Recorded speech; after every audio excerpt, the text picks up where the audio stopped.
नमस्कार, स्वागत है आपका मेरी दुनिया में।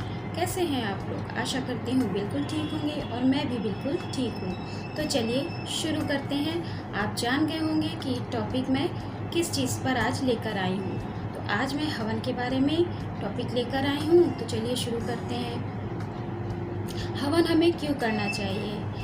दोस्तों, हवन से हमारे देवी देवता तृप्त होते हैं, उनको पोषण मिलता है, वे पोषित होते हैं और जब वे तृप्त होते हैं, पोषित होते हैं तो वे हमें आशीर्वाद देते हैं, तो हमारे जीवन में लाभ होता है। तो इसीलिए हमें हवन करना चाहिए। हवन एक छोटा सा मार्ग होता है हमारे देवी देवताओं और ईश्वर को सीधा भोग पहुंचाने का। हवन से सीधा भोग उनको पहुंचता है। हम जो भी सामग्रियां अर्पित करते हैं वो सीधी ही ईश्वर तक पहुंचती हैं। दोस्तों, जो हम थाली सजाकर, जैसे हमने अपने घरों में, अपने घर रसोई में भोजन बनाते हैं और हम भोग लगाते हैं, तीज त्योहार ही सही, हम भोग लगाते हैं भगवान को और थाली में लेकर जाते हैं, तो वो भोग हम नहीं जानते हैं कि वो भोग ईश्वर ग्रहण कर रहे हैं या नहीं कर रहे हैं। वो तो एक भाव की बात होती है।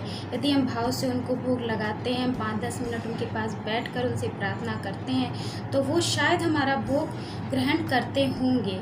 हम नहीं जानते कि वो ग्रहण करते हैं या नहीं करते हैं। लेकिन यदि हम हवन के द्वारा उनको भोग अर्पित करते हैं, कोई भी सामग्री अर्पित करते हैं, तो वो अवश्य ही उस सामग्री को ग्रहण कर लेते हैं, उस भोग को ग्रहण कर लेते हैं। क्योंकि कहा जाता है कि हवन ही उनका मुख होता है, उनके हवन से ही उन तक सारी सामग्रियां और भोग पहुंच जाता है। वे अवश्य ही ग्रहण करते हैं, हम चाहे भाव से या कुभाव से उनको भोग अर्पित करते हैं।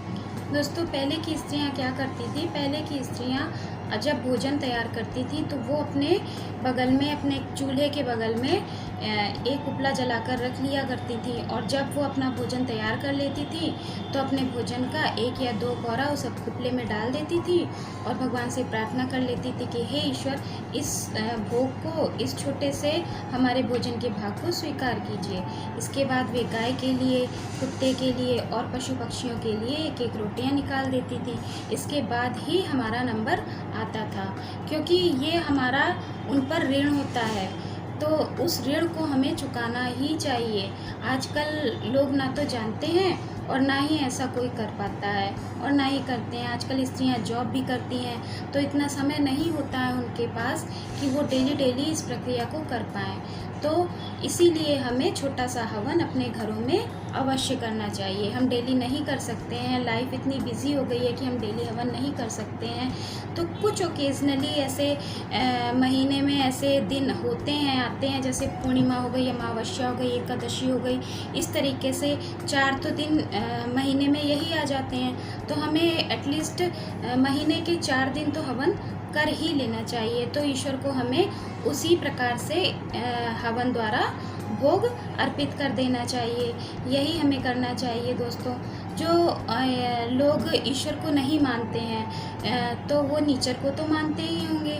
नेचर को तो सभी मानते हैं। नेचर हमें सब कुछ देती है, फल फूल से लेकर लकड़ियाँ और हर एक चीज़ हमें उपलब्ध कराती है। बिना नेचर के तो हम कुछ हैं ही नहीं।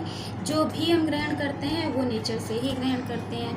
तो नेचर को तो हर कोई मानता है, भले ही हम ईश्वर को माने या ना माने, लेकिन नेचर को तो हर कोई मानता है। दोस्तों, आप नेचर मान लीजिए या ईश्वर को मान लीजिए, आप जिसको भी मानते हो। यदि आप ईश्वर को मानते हैं तो बहुत अच्छी बात है, यदि जो लोग ईश्वर को नहीं मानते हैं तो वो नेचर को मान लीजिए। और नेचर से तो हमें सब कुछ प्राप्त होता है, ये तो हर कोई इंसान जानता है कि नेचर से हमें सब कुछ प्राप्त होता है। और दोस्तों, पहले के भी ऋषि मुनि यही कहा करते थे कि हमें नेचर से जो भी प्राप्त होता है, हम नेचर से जो भी लेते हैं, वो हमारे ऊपर उनका कर्ज होता है, तो हमें उनको कर्ज चुकाना ही चाहिए। तो हम एक छोटा सा हवन करके नेचर को वो सारा कर्ज दे सकते हैं। हम जितना भी हवन करते हैं वो हमारे लिए ही लाभदायक होता है। वो चाहे आप साइंटिफिक रीज़न से ले लीजिए या स्पिरिचुअलिटी से इसको जोड़ लीजिए, वो दोनों ही तरीके से हमारे लिए लाभदायक होता है। यदि कुछ लोग ये भी सोचेंगे कि हम यदि कोई सामान लेते हैं तो उसका हम बदले में हम पैसे भी खर्च करते हैं।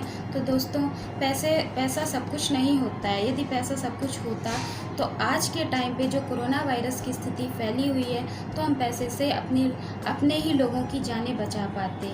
तो ये बड़ी दुख की बात है कि हम पैसे से कुछ भी नहीं कर पा रहे हैं दोस्तों, हम लोगों की जानें नहीं बचा पा रहे हैं। तो इसी से आप समझ सकते हैं कि पैसा हर चीज़ नहीं होती है।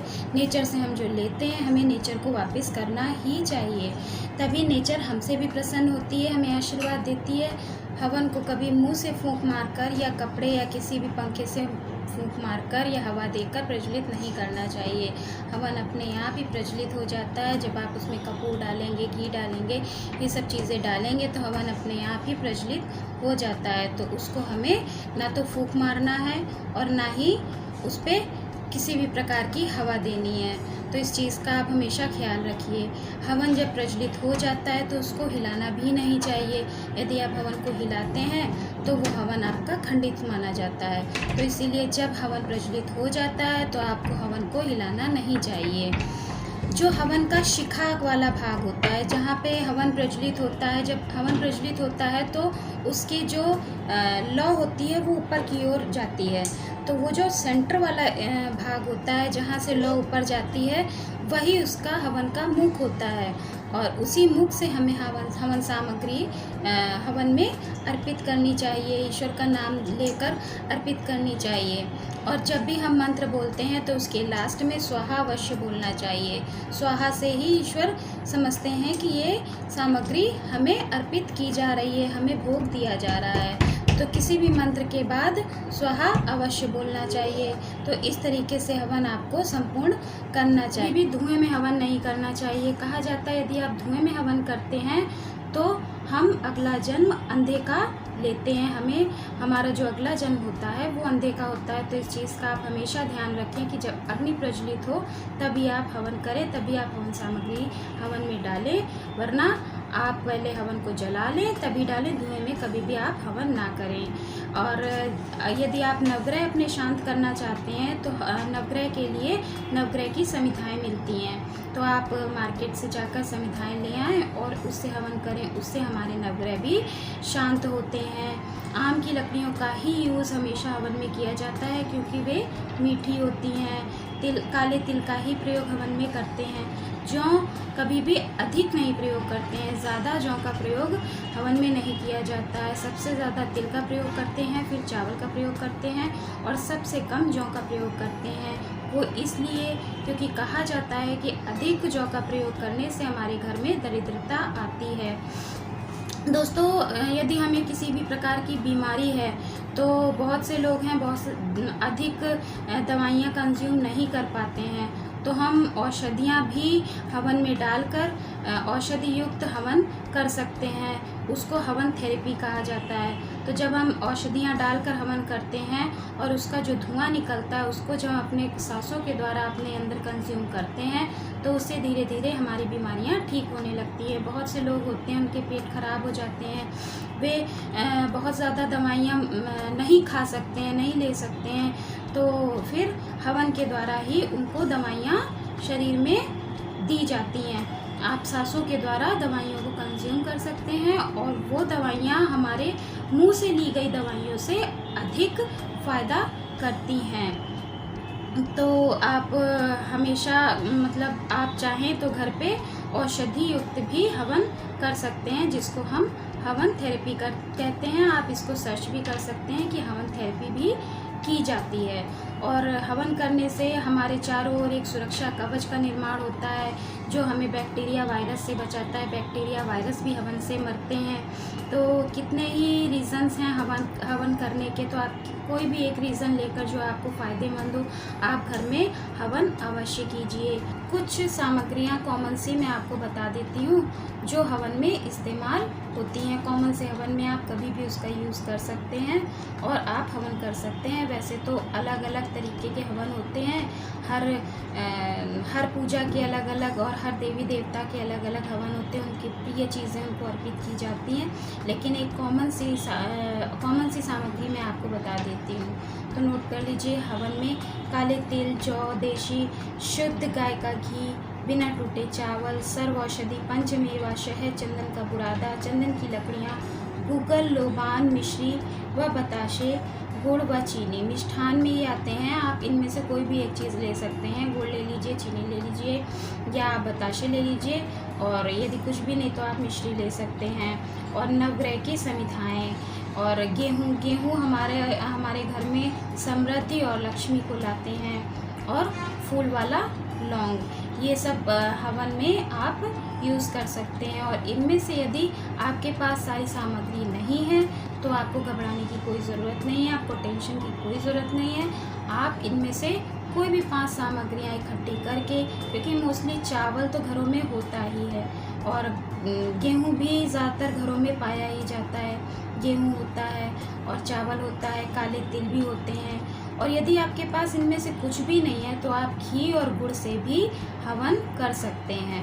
यदि आप इन सामग्रियों को जुटा सकते हैं, ला सकते हैं तो बहुत अच्छी बात है, आप ये सभी सामग्रियां लाएं, आपको इन सभी सामग्रियों का लाभ होगा। और यदि नहीं है तो आप हवन केवल घी और गुड़ से भी कर। और दोस्तों, कभी भी आप लोहे के पात्र में हवन ना किया करें। बहुत से घरों में लोहे का ही हवन कुंड ले लिया जाता है, बाज़ारों में मिलता भी है लोहे का हवन कुंड, और लेकर हम उसी में हवन करने लगते हैं। तो दोस्तों, इस चीज़ का ख्याल रखें कि जब हम लोहे के बर्तन में भोजन नहीं कर सकते हैं तो क्या हमें ईश्वर को लोहे के बर्तन में भोजन देना चाहिए। हमें भोजन वो भी उनका एक भोग होता है, वो सीधे ईश्वर को लगता है, वो सीधे ईश्वर ग्रहण करते हैं। तो हमें कभी भी लोहे के पात्र में हवन नहीं करना चाहिए। आप तांबे का पात्र ले सकते हैं, तांबे का हवन कुंड ले आइए, उसमें आप भोग लगाइए, उसमें आप हवन करिए। और यदि आप तांबे का नहीं ला सकते हैं तो आप मिट्टी के सकोरे आते हैं बड़े बड़े से, वो ले आइए, उसमें हवन कीजिए। और यदि वो भी आपको उपलब्ध नहीं होते हैं तो आप 4 ईंटें रख कर और नीचे मिट्टी को बिछाकर उसमें भी हवन कर सकते हैं। आप नीचे मिट्टी बिछा लीजिए और उसके ऊपर 4 ईंट रख लीजिए और ईंट उसके अंदर भी आप हवन कुंड बनाकर हवन कर सकते हैं। वो शुद्ध होता है, उसमें आप हवन कर सकते हैं। तो इस चीज़ का ध्यान रखें। दोस्तों, हवन सामग्री पैकेट वाली यूज़ ना करें। हम नहीं जानते हैं दोस्तों कि पैकेट वाली हवन सामग्री में क्या मिला है, क्या नहीं मिला है, पता नहीं वो ख़राब है या अच्छी है या बहुत दिन की रखी हुई है। तो आप इस चीज़ का भी ध्यान रखें। दोस्तों, हम जब भी भोजन करते हैं तो हम साफ़ स्वच्छ धुल कर ही भोजन करते हैं। हम अपने लिए कितनी चीज़ों का ख्याल रखते हैं कि हम ये नहीं खाएंगे, वो नहीं खाएंगे, ये चीज़ ख़राब हो गई है। तो इसी तरीके से आप ईश्वर के खाने का भी ख्याल रखें, उनके भोग का भी ख्याल रखें। वैसे तो देने वाले वही हैं हमको, लेकिन ये हमारे भाव होते हैं और हमारे प्रति भी कुछ फ़र्ज़ इस प्रकृति के लिए बनते हैं। तो इस चीज़ का ख्याल रखें कि हम जो भी इस्तेमाल करें हवन में उसको धोकर साफ़ करके तभी हवन सामग्री बनाएं। आप तिल पहले से ले आएँ, काले तिलों को बीन लें, धुल के धूप में सुखा लें। इसी तरीके से आप जौ के साथ करें, चावल के साथ करें। लकड़ियाँ भी हैं तो लकड़ियों को भी आप साफ़ कर लें। हर एक चीज़ को साफ़ शुद्ध लेकर आएँ। दोस्तों, जो हवन में सर्व औषधि डाली जाती है तो उस सर्व औषधि का डालने का एक ही मतलब होता है कि वो औषधियाँ आपकी बीमारियों को ठीक करती हैं। वैसे सर्व औषधि जल्दी मार्केट में नहीं मिलती है, लेकिन अगर यदि आप कोशिश करेंगे तो आपको मिल जाएगी और आप सर्व औषधि भी डालकर हवन करें, वो हमारी बीमारियों को भी ठीक करती है।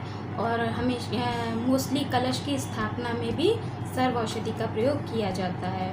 तो दोस्तों, यदि आपको ये मेरी छोटी सी जानकारी अच्छी लगी हो तो मेरे वीडियो को लाइक कर दें, शेयर कर दें, सब्सक्राइब कर दें और बेल आइकन को दबाना ना भूलें। इसी से आपके पास मेरे हर वीडियो के नोटिफिकेशन मिलते रहेंगे।